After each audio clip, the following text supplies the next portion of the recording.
A terrified 11-year-old girl screamed for help at a rural gas station in Montana, claiming the man dragging her toward a van wasn't her father. Travelers looked away. The clerk hesitated, but one man didn't ignore her, a scarred biker named Clay Mercer, who'd spent 15 years riding alone, haunted by a promise he'd failed to keep long ago. When Clay stepped between the girl and the stranger, he saw something in her eyes that reminded him of his own daughter, the one he couldn't save. The man claimed to be her stepfather. He had documents. He seemed credible. But the girl's fear was real, and Clay had learned to trust his instincts over paperwork. What began as a roadside intervention became a race against time when Clay discovered the girl, Emma, had been taken from her dying mother 3 states away by a man with connections to corrupt officials.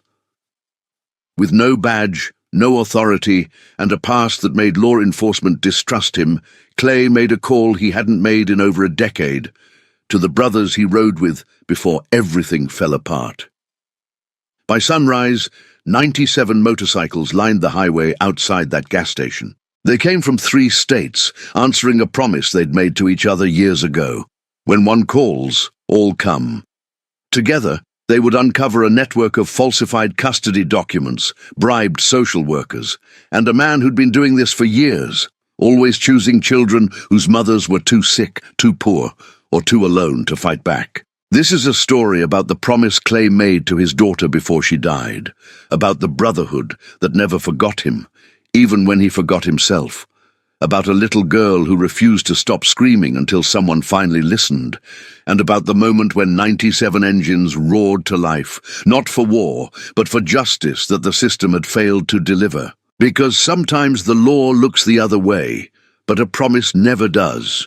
If you enjoy this story, please leave a comment below telling us where you're watching from. Clay Mercer hadn't stopped for gas in 3 hours, but the reserve light had been glowing amber for the last 20 miles, and the next station was another 40 out. The Montana sun hung low and angry over the plains, turning the asphalt into ribbons of heat that shimmered like water that would never quench anything. He pulled his 09 Softail into the gravel lot of a place called Milton's Stop and Go, a sagging structure with 2 pumps, a flickering neon sign, and bars on the windows, the kind of place where people didn't ask questions and didn't offer answers. Clay cut the engine. Silence flooded in, the kind that felt like pressure in the ears. He'd been riding for 6 days straight, going nowhere in particular, which was the only direction that made sense anymore. 15 years since he'd buried his daughter. 15 years since he'd felt anything that wasn't the vibration of a throttle under his palm or the burn of whiskey going down. He swung off the bike and stretched, vertebrae popping like knuckles. His leather cut was faded, patches worn thin, the back still carrying the emblem of a club he no longer rode with. Iron Oath MC. He hadn't spoken to any of them since the funeral, hadn't wanted to. Grief had a way of making a man into an island, and Clay had let the water rise until no bridge could reach him anymore. The gas nozzle clicked into the tank, and he leaned against the bike, eyes half closed against the glare. That's when he heard it. A scream. Not the playful kind, not the dramatic tantrum of a kid who didn't get candy. This was raw, desperate, the kind of sound that carved itself into the air and refused to fade. Clay's eyes snapped open. Across the lot, near a white cargo van with tinted windows, a girl, maybe 11, dark hair in a ponytail, was pulling back against a man's grip. He was thick-shouldered, clean-shaven, wearing khakis and a polo shirt like he'd just come from a church picnic. He had her wrist locked in his hand, dragging her toward the van's open side door. "Let go of me," she screamed. "He's not my dad. Someone help me." 2 other cars were parked nearby. A couple loading groceries into an SUV glanced over, then looked away. A trucker walking toward the restroom slowed, hesitated, then kept moving. The clerk inside the station stared through the window, but didn't come out. The man tightened his grip. "Emma, stop making a scene. We talked about this." "I don't know you." Her voice cracked. "Please, Somebody! Clay's hand was already off the pump. He crossed the lot in 6 strides, boots crunching gravel, and stopped 3 feet from the man, close enough to make it clear this wasn't a polite inquiry. "She says you're not her father," Clay said. His voice was low, even, the kind of calm that came from too many years of choosing words carefully. The man's eyes flicked over Clay, the cut, the scars on his knuckles, the way he stood like a man who'd been in 100 fights and wasn't afraid of 100 more. "This is a family matter," the man said, forcing a smile that didn't reach his eyes. "She's upset because her mother just passed. I'm her stepfather. I have custody." Clay looked down at the girl. She was shaking, tears streaking her face, but her eyes were sharp. Terrified, yes, but not confused, not lying. "That true?" Clay asked her. "No," she whispered. "My mom's sick. She's in the hospital in Helena. He came to our house yesterday and said he was taking me to see her, but we've been driving the wrong way. I saw the signs." The man's jaw tightened.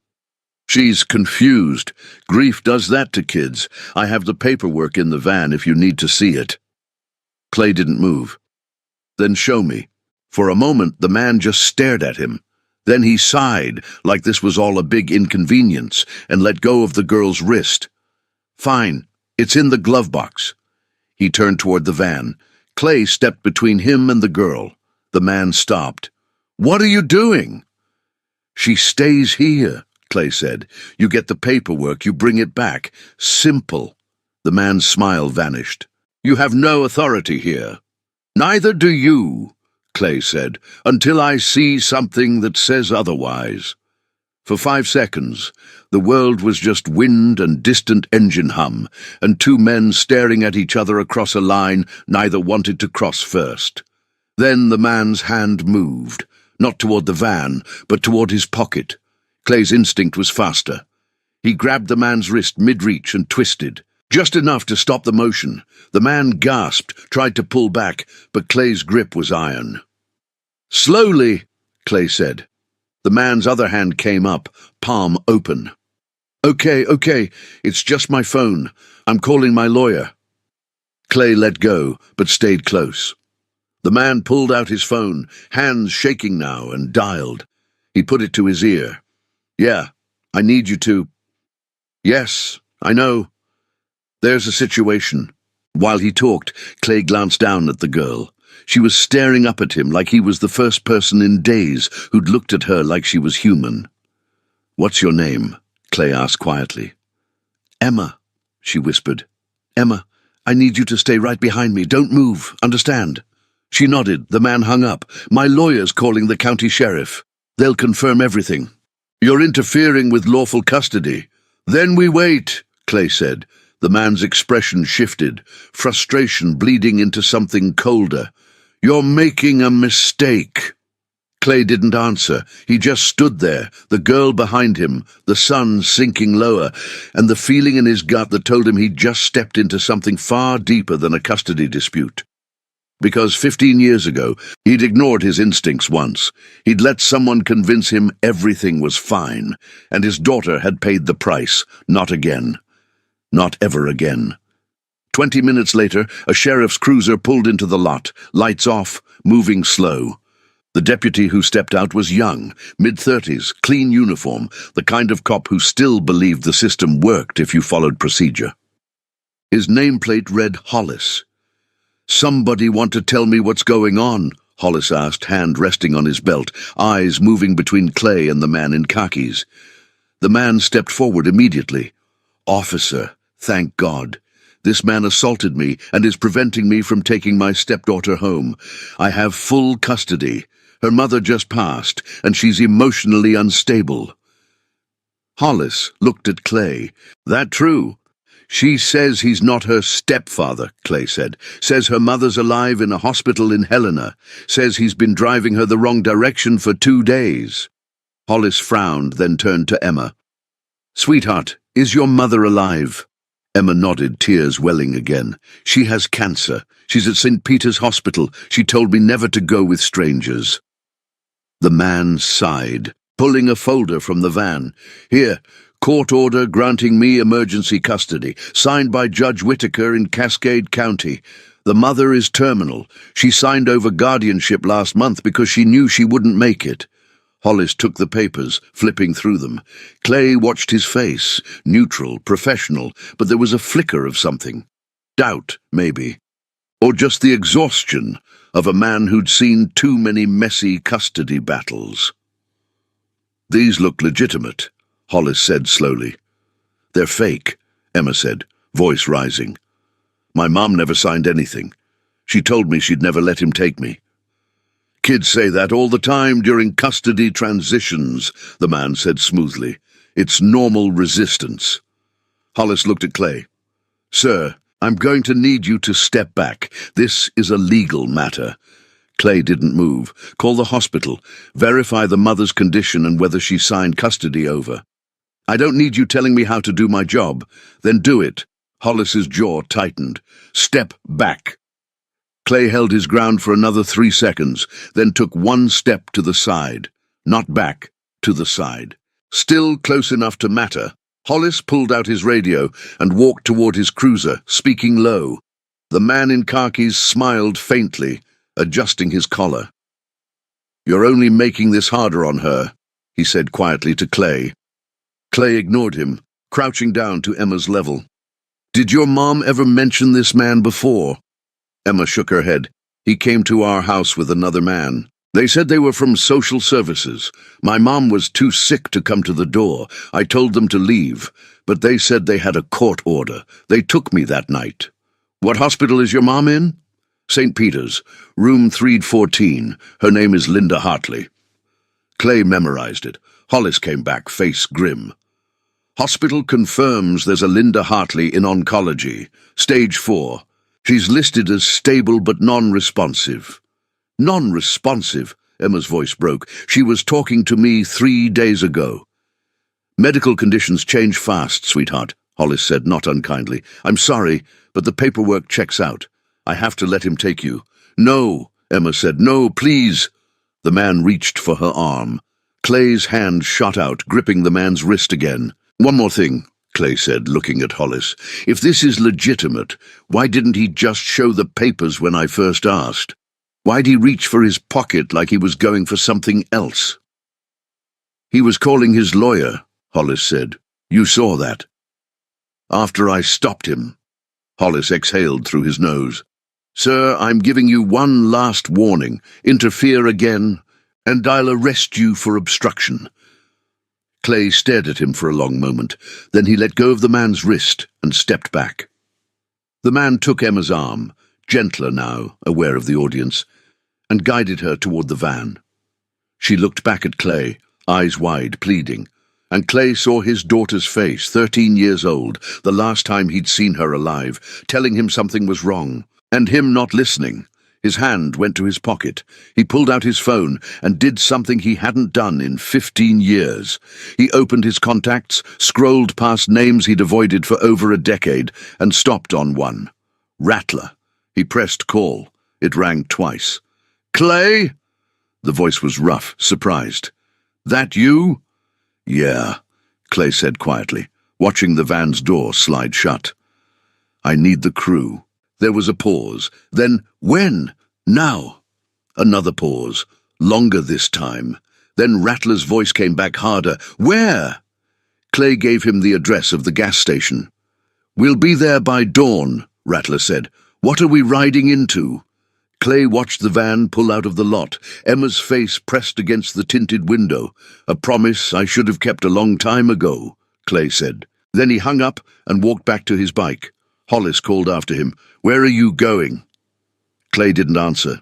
He just started the engine, the growl echoing across the empty lot, and pulled onto the highway, following the white van, because some promises didn't care about paperwork.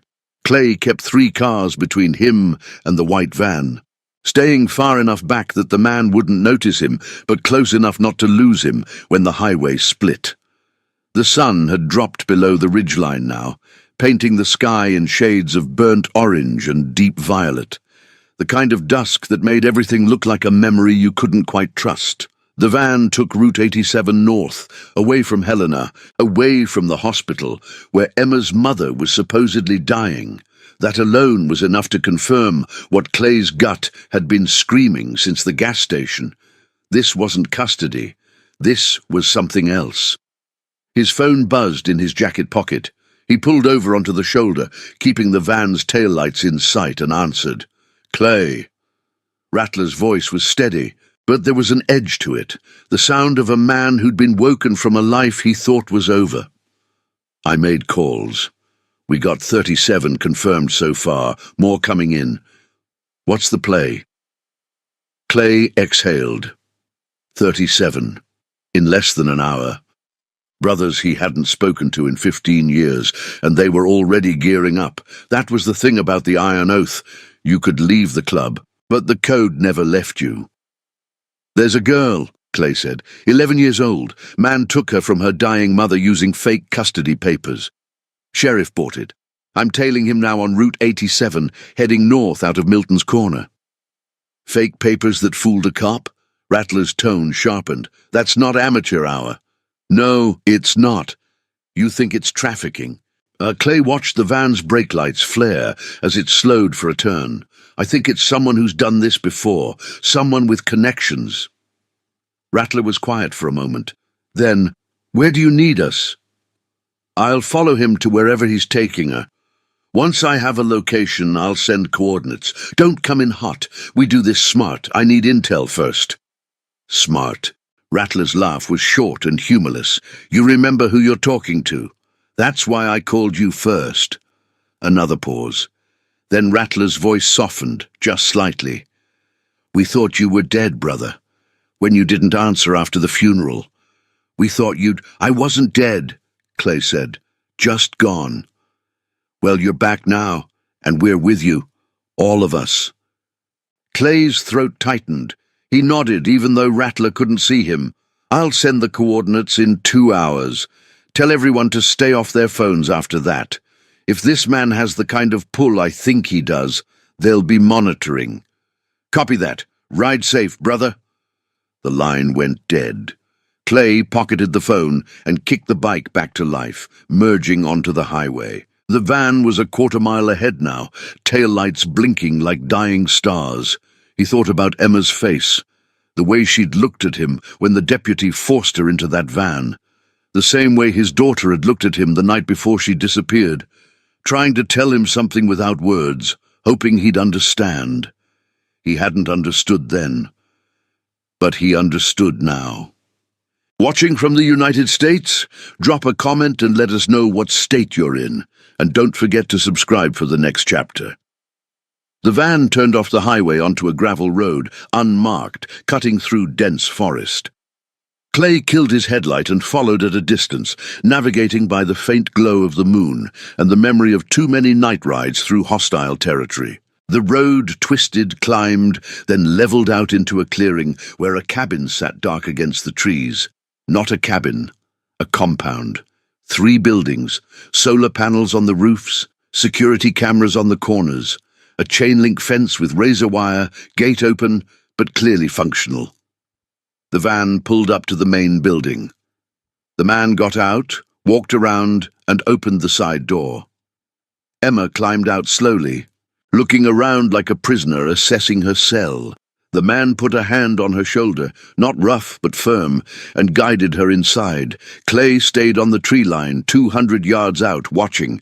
Lights came on inside the main building. Shadows moved past the windows. 2 men.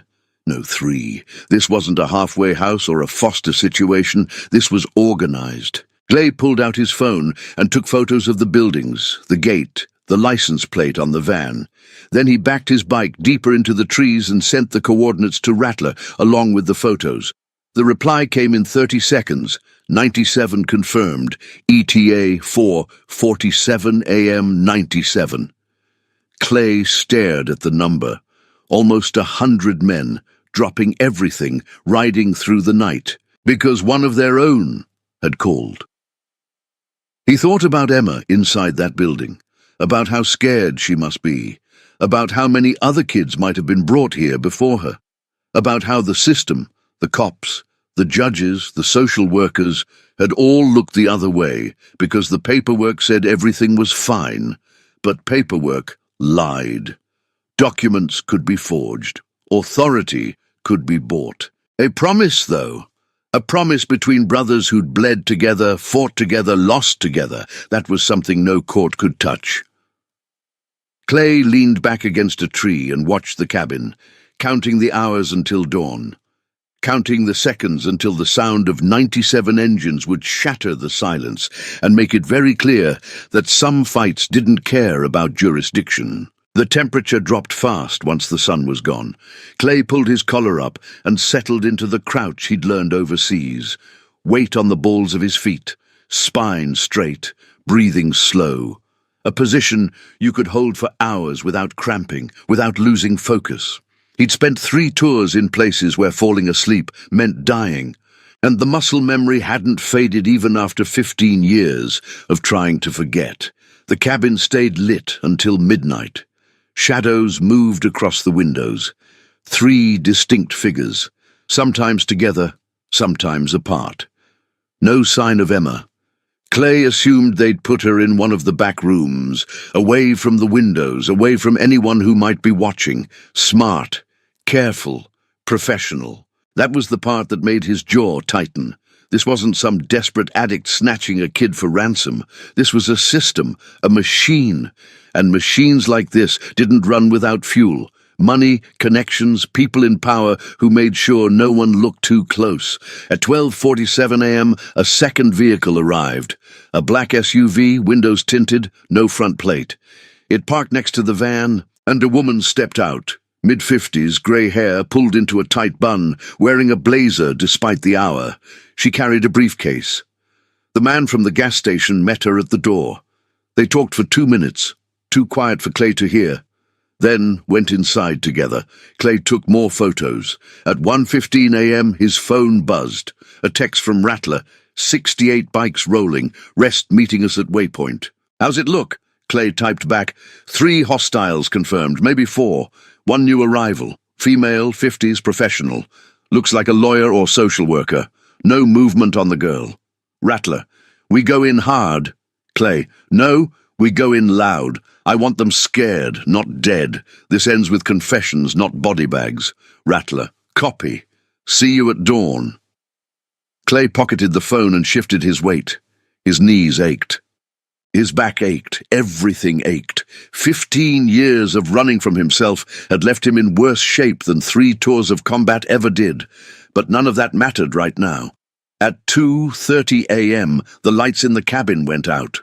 Clay waited another 20 minutes, then moved closer, keeping to the shadows, boots silent on pine needles. He circled the perimeter, counting cameras, noting blind spots, mapping exits. 4 cameras, 2 on the main building, 1 on each of the smaller structures, all wired, not wireless. Hard to hack, but easy to cut if you knew where the junction box was. He found it behind the generator shed, a grey metal box with a padlock that looked serious but wasn't. Clay pulled a small tension wrench from his jacket and had it open in under a minute. Inside, the wiring was clean, labelled Power Data Security. He didn't cut anything, not yet, but he memorized the layout. Because when the time came, he wanted every camera dark. At 4:00 a.m., the first sound of engines reached him. Faint, distant, like thunder rolling in from another county. Clay climbed back to his original position and waited. The sound grew, not gradually, but in waves. First 10 bikes, then 20, then 50. By 4:47 a.m., the clearing on the far side of the access road was filled with motorcycles, their engines idling low, headlights off. 97 riders, all wearing cuts, all standing beside their bikes in silence. Clay walked out of the trees and into the clearing. Rattler was at the front, tall, broad-shouldered, grey beard braided down his chest, eyes like flint. He looked older than Clay remembered, but no softer. "Brother," Rattler said, clasping Clay's hand hard enough to hurt. "Been too long." "Yeah," Clay said. "It has." The other riders moved closer, forming a semicircle. Clay recognized some of them. Wrench, Knuckles, Deacon, Ironhide, men he'd ridden with before his life fell apart, men he'd abandoned without explanation. None of them looked angry, just ready. "What's the plan?" Wrench asked. He was shorter than the others, wiry, with burn scars running up his left arm from a meth lab raid gone wrong. "We storming the place, or what?" "Not storming," Clay said. "Surrounding. I want every exit covered. I want them to wake up and see 100 bikes outside their fence and realize they're not getting out of this." "And if they call the cops?" Deacon asked. "Let them," Clay said. "We're not breaking any laws. We're just standing on public land, making noise.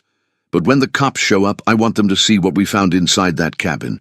I want them to have to explain why a little girl was taken from her dying mother and brought here with fake documents." Rattler grinned. "You want to make this their problem?" "Exactly." Knuckles, a man with a shaved head and knuckles that looked like they'd been rebuilt with steel, stepped forward. "What if they try to run with the girl before the cops arrive?"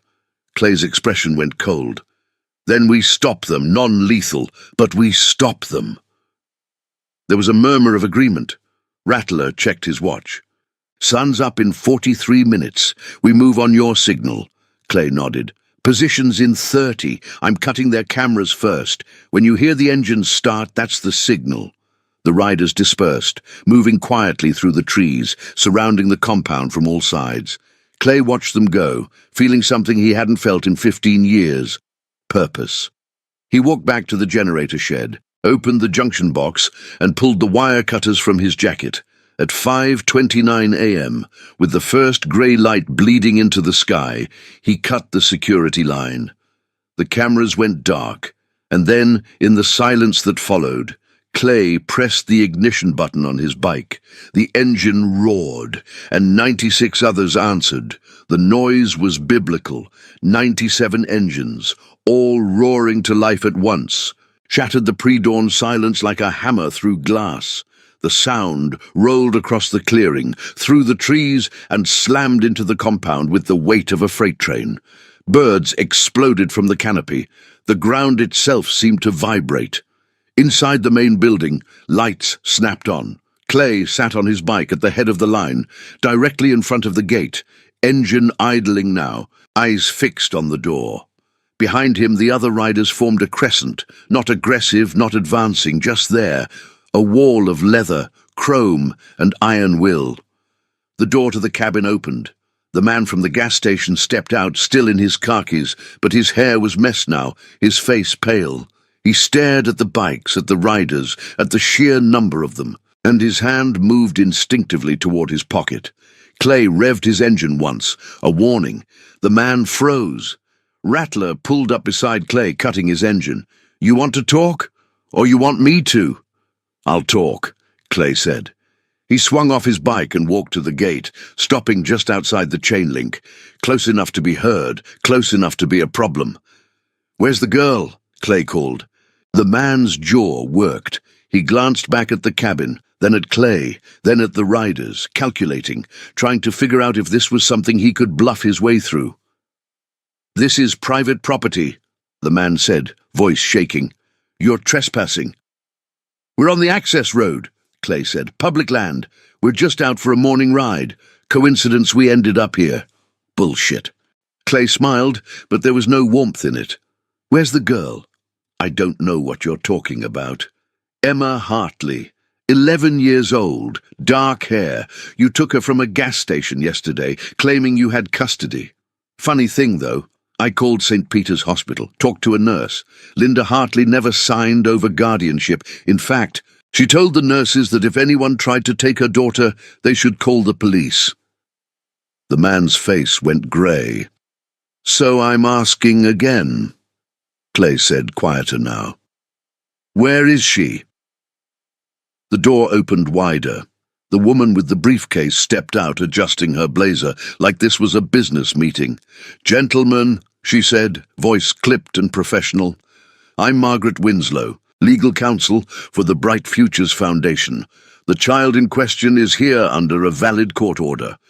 If you have concerns, you're welcome to file a complaint with the county, but this harassment needs to stop." Clay looked at her for a long moment. Then he pulled out his phone, swiped through his photos, and held it up so she could see. "That your signature?"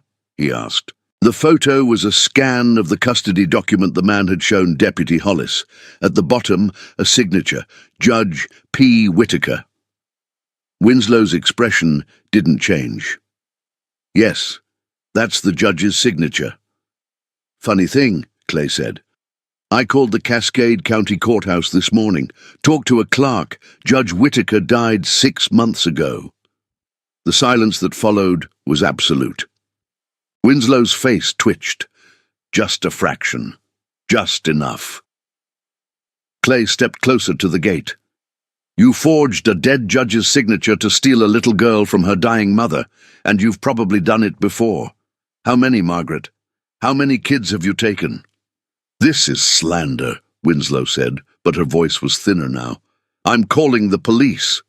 "Good," Clay said. "Call them. I want them here. I want them to see what you've been doing." Winslow pulled out her phone. Behind Clay, Wrench's voice rang out loud and clear. "We're live streaming this, by the way. 12,000 viewers and counting." Clay glanced back. Wrench was holding up his phone, camera pointed at the cabin. Other riders were doing the same. 12 phones, all recording, all broadcasting. Winslow's hand froze halfway to her ear. "You can call the cops," Clay said, "but the whole internet's watching now. And once this goes viral, every case you've ever touched is going to get reopened. Every document you've ever filed is going to get audited. Every kid you've ever placed is going to get checked on." Winslow's face went white. The man in khakis took a step back toward the cabin. "Margaret, we need to—" "Shut up, Derek," she hissed. Clay's eyes narrowed. Derek, now he had a name. "Last chance," Clay said. "Bring Emma out here, right now, or I let my brothers come inside and find her themselves." "You can't do that," Winslow said. "You have no legal authority." "Neither do you," Clay said. "Not anymore."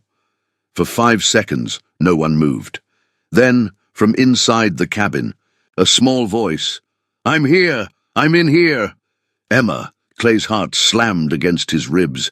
Derek bolted for the door. Clay was faster. He vaulted the gate, boots hitting gravel, and tackled Derek before he reached the handle. They went down hard, Derek thrashing, Clay pinning him with a knee to the spine. "Don't move," Clay growled. Rattler and 3 others were over the fence in seconds, surrounding Winslow. She didn't run. She just stood there, briefcase clutched to her chest, realizing too late that she'd lost. Clay pushed off Derek, leaving Knuckles to hold him, and kicked the cabin door open. The inside of the cabin smelled like stale coffee and printer ink. The front room was an office, desks, filing cabinets, a wall covered in corkboard with photos and documents pinned in neat rows. Clay's eyes scanned them as he moved deeper inside. Photos of children, dozens of them. Some smiling, some scared, all of them with paperwork clipped beside their pictures. A system. A pipeline. His stomach turned. "Emma!" he called. "Here!" Her voice came from a hallway to the left.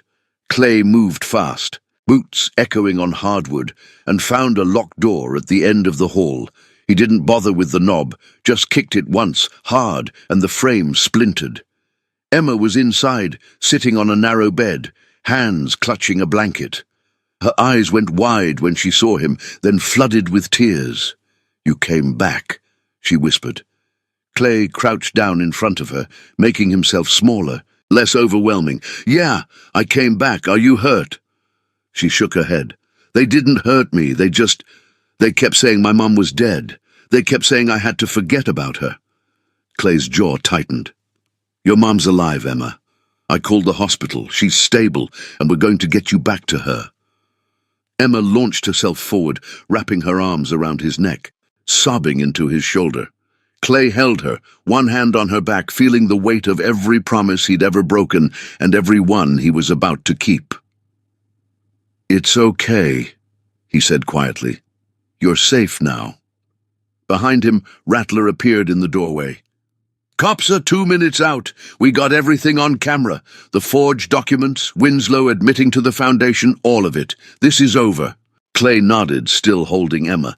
"Get her out of here. Take her to the hospital in Helena. I'll meet you there." Rattler stepped forward, kneeling beside Emma. "Hey, kiddo, my name's Rattler. I know I look scary, but I promise I'm one of the good guys. You want to go see your mom?" Emma pulled back, wiping her eyes. "Really? Really?" Rattler said. "We got 97 bikes out there. You get to pick which one you ride on." Emma's face broke into the first real smile Clay had seen from her.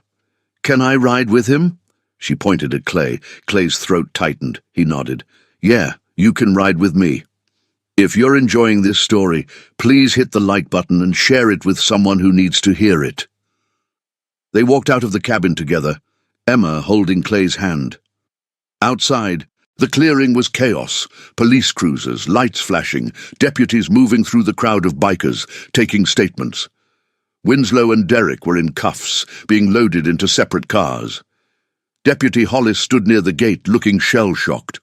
When he saw Clay, he walked over, face grim. "I owe you an apology," Hollis said. Clay didn't answer, just looked at him. "I should have dug deeper," Hollis continued. "I should have checked the hospital myself. The paperwork looked real." "It was designed to," Clay said. "That's how they got away with it for so long." Hollis nodded slowly, then he looked at Emma. "Your mum's awake. The hospital called. She's asking for you." Emma's face lit up. Clay looked at Rattler. "Let's ride." They mounted up. Emma sitting in front of Clay, his arms around her, keeping her steady. The other riders formed a convoy, engines rumbling low, and together they rolled out of the clearing, leaving the compound and its secrets behind. The ride to Helena took 2 hours, 97 bikes moving in formation, escort lights flashing, drawing stares from every car they passed. People pulled over to watch. Some took photos, some saluted. By the time they reached St. Peter's Hospital, the sun was high and bright, and the parking lot was full of news vans. Clay pulled up to the entrance and helped Emma off the bike. She looked up at him, eyes shining. "Thank you," she said. Clay knelt down. "You don't ever have to thank me, Emma. You were brave. You fought for yourself. That's what saved you." "But you listened," she said. "No one else listened." Clay's chest ached. "Yeah, I listened." Emma hugged him one more time, then ran inside, nurses meeting her at the door. Clay stood there watching her go, feeling something shift inside him, something that had been broken for 15 years, starting to heal. Rattler walked up beside him. "You did good, brother." Clay nodded. "We all did." "So what now?" Rattler asked. "You sticking around, or you going back to disappearing?" Clay looked at the row of bikes, at the men standing beside them, at the world that suddenly felt a little less empty. "I think," Clay said slowly, "I'm done disappearing." Rattler grinned. "Good, because we got a lot of catching up to do." And for the first time in 15 years, Clay Mercer smiled.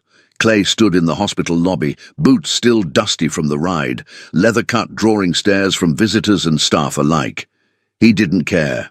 He was watching the elevator doors, waiting for Emma to come back down, hoping she'd found what she needed up there in room 314. Rattler leaned against the wall beside him, arms crossed. "You planning to go up?" "Not my place," Clay said. "You just saved her life. I think that earns you a hello." Clay shook his head. "She needs time with her mom. That's what matters." A nurse walked past, glanced at Clay, then stopped. She was older, maybe 60, with kind eyes and the weary posture of someone who'd worked too many double shifts. Her name tag read, Sharon. "You're the one who brought Emma back," she said. "Yeah," Clay said. Sharon's expression softened. "Linda's been asking about you. She wants to thank you. She doesn't need to." "I know," Sharon said, "but she wants to. Room 314, 3rd floor." Clay hesitated. Rattler nudged him. "Go." The elevator ride felt longer than the 2-hour trip from the compound. Clay's hands were shaking, just slightly, just enough to notice. He hadn't been inside a hospital since the day they told him his daughter was gone. The smell alone was enough to pull him back to that moment. Antiseptic, floor wax, the metallic tang of fear. Room 314 was at the end of the hall. The door was open. Clay knocked lightly on the frame and stepped inside. Linda Hartley was sitting up in bed, tubes running from her arm to an IV stand, oxygen line across her face. She looked fragile, pale skin, hollowed cheeks, the kind of thinness that came from fighting a war inside your own body. But her eyes were sharp, clear. Emma sat beside her, holding her hand. "Mr. Mercer," Linda said, voice raspy but steady. "Ma'am," Clay said, staying near the door. "I'm glad you're awake. Sharon told me what you did." Linda's eyes filled with tears. "You brought my daughter back." Clay looked at Emma, then back at Linda. "She fought for herself. I just made sure someone was listening." "Most people wouldn't have," Linda said. "Most people would have looked away." Clay didn't know how to respond to that, so he just nodded. Linda wiped her eyes with the back of her hand. "The police came by earlier. They told me about the foundation, about the fake documents. They said there were dozens of other children." "Yeah," Clay said quietly. "There were. And now those children are going to be found, because of you." "Because Emma didn't give up," Clay said. Linda smiled faintly. "You're a good man, Mr. Mercer." Clay's throat tightened. He wanted to tell her he wasn't, that he was just a man trying to fix one mistake by not making another. But Emma was watching him with something close to hope, and he didn't want to ruin that. "How long do you have?" Clay asked, then immediately regretted the bluntness, but Linda didn't flinch. "Doctors say 6 months, maybe less. The cancer's in my lungs, my liver. It's not something you come back from." "I'm sorry." "Don't be," Linda said. "I made my peace with it. But Emma—" Her voice cracked. "She's 11 years old. She shouldn't have to lose her mother and end up in a system that tried to sell her off like livestock." Clay looked at Emma. "You have family. Someone who can take her when—" Linda shook her head. "No family? Emma's father died when she was 3, car accident. My parents are gone. My sister lives in California, but she's not stable. I wouldn't trust her with Emma." "So what happens?" Clay asked. "Foster care," Linda said bitterly. "If I'm lucky, she gets a good family. If I'm not—" She didn't finish the sentence. Clay was quiet for a long moment. Then he said, "What if there was another option?" Linda frowned. "What do you mean?" Clay glanced at Emma, then back at Linda. "I'm not saying I have all the answers, but I know people. Good people. People who would make sure Emma was safe. People who would make sure she was loved." "Like who?" "Like a family that chose each other instead of being born into it," Clay said. "A brotherhood. We'd look after our own." Linda stared at him, searching his face. "You're talking about bikers." "I'm talking about men and women who keep their promises," Clay said, "who don't look away when a kid needs help, who would die before letting someone hurt one of their own." Linda's eyes welled up again. "Why would you do that? You don't even know us." Clay looked at Emma, saw his daughter's face again, felt the weight of 15 years of regret pressing down on his chest. "Because I didn't do it the first time," he said quietly, "and I've been paying for that ever since." Linda was silent for a long time. Then she reached out and took Clay's hand. Her grip was weak, but it was there. "Promise me," she whispered. "Promise me you'll keep her safe." Clay's vision blurred. He squeezed her hand gently. "I promise." Emma looked between them, tears streaming down her face. "Mom, what's happening?" Linda pulled Emma close, kissing the top of her head. "I'm making sure you're never alone, baby. That's what's happening." Clay left the room 10 minutes later, feeling like he'd just made the most important promise of his life. And the most terrifying.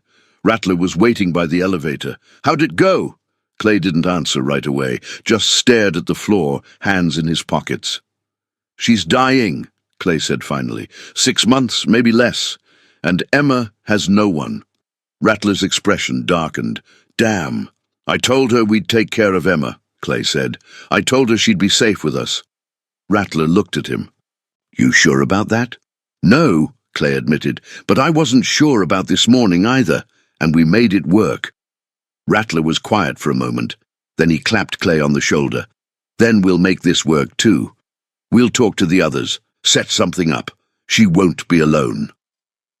Clay nodded, feeling the weight of the promise settle over him like armor. Because some promises were bigger than one man. Some promises required a family, and for the first time in 15 years, Clay Mercer had one again. The meeting happened that night in the back lot of a bar called the Iron Spoke, 40 miles outside Helena. It wasn't a club bar, just a place where bikers were welcome and questions weren't asked. The owner, a man named Dutch, who'd lost his left leg in Desert Storm, kept the backlot clear for gatherings like this. 97 bikes lined the gravel. 97 men and women stood in a loose circle under the floodlights, cuts reflecting the harsh glow. Some were drinking, most weren't. This wasn't a party. This was business. Clay stood at the center with Rattler, Wrench, Knuckles, and Deacon, the core of what used to be the Iron Oath MC's leadership before everything fell apart, before Clay left, before the club fractured into smaller chapters scattered across 4 states. But tonight, they were whole again. Rattler raised his hand, and the murmur of conversation died. "Most of you know why we're here," Rattler said, voice carrying across the lot. "This morning, we pulled a little girl out of a trafficking ring. Her name's Emma Hartley. She's 11 years old. Her mother's dying. And when that happens, Emma's got no one." There was a ripple of low voices. Someone swore. Someone else shook their head. "Clay made a promise to that mother," Rattler continued, nodding toward him. "He told her we'd keep Emma safe, that she'd have a family, that we'd make sure she never ended up in the system that tried to steal her in the first place." All eyes turned to Clay. He stepped forward, feeling the weight of their attention. "I know what I'm asking," Clay said. "I know it's complicated. Legal custody, background checks, lawyers, it's going to be a fight. But I also know what happens to kids who fall through the cracks. I know what happens when no one's watching." His voice cracked slightly. "I lost my daughter because I didn't pay attention, because I trusted the wrong people. I'm not letting that happen to Emma." Silence. Then Wrench spoke up. "What are we talking about here? One of us adopts her. We rotate custody. What's the play?" "I don't know yet," Clay admitted, "but I'm talking to a lawyer tomorrow, someone who specializes in alternative guardianship arrangements. There are ways to make this work, legal ways." "And if there aren't?" Knuckles asked, not hostile, just practical. "Then we make new ways," Clay said. "We've bent rules before. This time we bend them for something that matters." Deacon, a man with grey streaks in his beard and a purple heart tattooed on his forearm, stepped forward. "I'm in. My wife and I lost our son 10 years ago. Overdose. We've got an empty room and too much silence. If Emma needs a home, she's got one." A woman near the back, Raven, chapter president of the Sisters of Steel MC, raised her hand. "I've got a cousin who's a family law attorney. Pro bono work for veterans and kids. I'll make the call tonight." Another voice. "My brother runs a youth ranch in Wyoming. If she needs space, distance, somewhere to heal, we've got options." One by one they spoke up, offers of homes, resources, legal contacts, protection, not just for Emma, but for any kid who might come after her. Because if the Bright Futures Foundation had been running this operation, there were others like it. And now that the lid was off, there would be more children who needed somewhere safe to land. By the time the last person spoke, Clay's vision was blurred with tears he refused to let fall. Rattler put a hand on his shoulder. "Looks like you got your answer, brother." Clay nodded, throat too tight to speak. "One more thing," Rattler said, addressing the crowd. "This doesn't end with Emma. We're going to find every kid that foundation touched. We're going to make sure they're safe, and we're going to make sure anyone who tries this again knows that the Iron Oath is watching." The crowd erupted in agreement, fists raised, engines revving, a sound that carried across the plains like a declaration of war. But not a war of violence, a war of protection, of promises kept, of family chosen, not by blood, but by something stronger. 3 days later, Clay sat in a lawyer's office in Helena with Linda Hartley, Emma, and Raven's cousin, a sharp-eyed woman named Patricia Lowe, who wore a blazer and motorcycle boots. Linda was in a wheelchair now, oxygen tank at her side. She'd deteriorated fast. The doctors said it would only get faster. "Here's the situation," Patricia said, laying out paperwork on her desk. "Montana law allows for designated standby guardianship. Linda can legally appoint a guardian to take effect upon her death or incapacitation. The guardian doesn't have to be family. They just have to pass a background check and demonstrate ability to care for the child." "Can it be more than one person?" Clay asked. Patricia nodded. "It can be a network, a community. We can structure it so Emma has a primary guardian, someone with legal authority, but a support system of approved caregivers. Think of it like a village model." Linda looked at Emma, then at Clay. "Who would be the primary guardian?" Clay hesitated. "Deacon and his wife, Maria. They've been vetted, clean records, stable home. And they want this." Linda's eyes filled with tears. "I want to meet them." "They're outside," Clay said. Deacon and Maria came in 10 minutes later, Deacon in his cut, Maria in jeans and a flannel shirt, both of them nervous but steady. They sat down across from Linda and Emma, and for the next hour they talked. About loss, about hope, about what it meant to be a parent to a child who'd already been through hell. By the end, Linda was crying, but she was smiling too. "Okay," she whispered. "Okay, I trust you." Patricia drew up the paperwork. Linda signed it with a shaking hand. Emma sat beside her, holding her mother's other hand, understanding in some deep way that this was goodbye. Not today, but soon. Linda Hartley died 3 months later on a cold January morning when frost covered the windows of St. Peter's Hospital and the sun rose pale and quiet over the mountains. Emma was with her when it happened. So was Clay. So were Deacon and Maria. Linda's last words were to Emma, "You are so loved, remember that, always." And then she was gone. The funeral was held on a Saturday, in a small chapel on the outskirts of Helena. The pews were packed, not with distant relatives or co-workers, but with bikers, 97 of them, all in their cuts, all standing in silence as Emma walked down the aisle behind her mother's casket. Clay stood at the back, watching. He didn't cry. He'd done enough of that in private. But his chest ached with a grief that felt both old and new. Grief for his daughter, grief for Linda, grief for every promise he'd broken and every one he was finally keeping. After the service, they rode. All of them. A convoy stretching 2 miles long, escorting Linda's ashes to a meadow she'd once told Emma about, a place where wildflowers grew in the spring and the wind sounded like music. Emma scattered the ashes herself, standing between Deacon and Maria, Clay a few steps behind. When it was done, she turned to Clay. "Thank you," she said quietly, "for keeping your promise." Clay knelt down, meeting her eyes. "I'll always keep it, Emma. Always." She hugged him, and this time Clay let the tears come. 6 months later, Emma was thriving.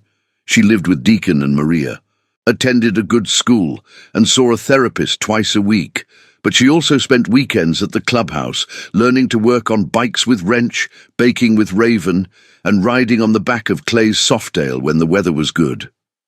She wasn't alone. She never would be. And Clay was different now, still scarred, still haunted by the past, but no longer running from it. He'd started a non-profit with Rattler and Patricia, Iron Promise, an organization dedicated to finding children in corrupt foster and custody systems and providing them with safe, vetted guardianship through community networks. In the first year, they helped 19 kids. By the second year, that number had grown to 47. The Bright Futures Foundation was dismantled. Margaret Winslow and Derek Hale were convicted on multiple counts of fraud, kidnapping, and conspiracy. 12 other operatives were arrested. The network that had stolen Emma and dozens of other children was broken, but the work wasn't over. It never would be, because for every Emma they saved, there were more waiting. More kids screaming for help in gas stations, in parking lots, in places where people looked away. And the Iron Oath MC, along with their brothers and sisters across the country, had made a promise. They would listen. They would act. They would never look away. On a warm evening in late summer, Clay stood in Deacon's backyard, watching Emma play with Maria's dog. She was laughing, really laughing, in a way that made his chest feel both light and heavy at the same time. Rattler walked up beside him, handing him a beer. "You did good, brother." Clay took the bottle but didn't drink, just watched Emma. "We did good. You think Linda would be proud?"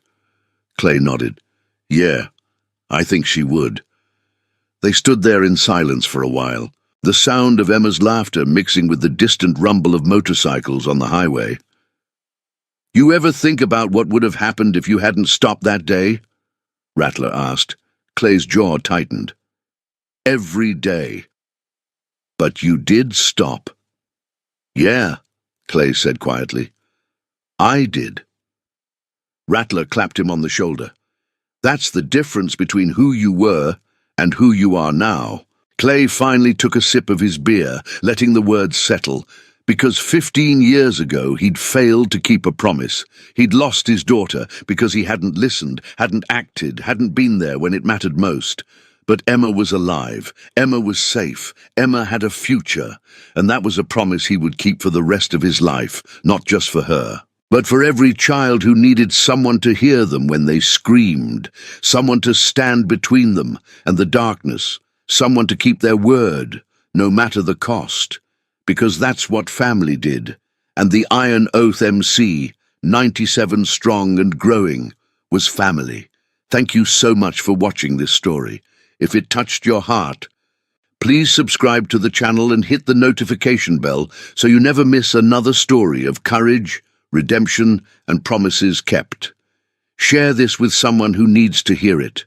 And remember, sometimes the most important thing you can do is listen when someone asks for help. See you in the next one. Ride safe.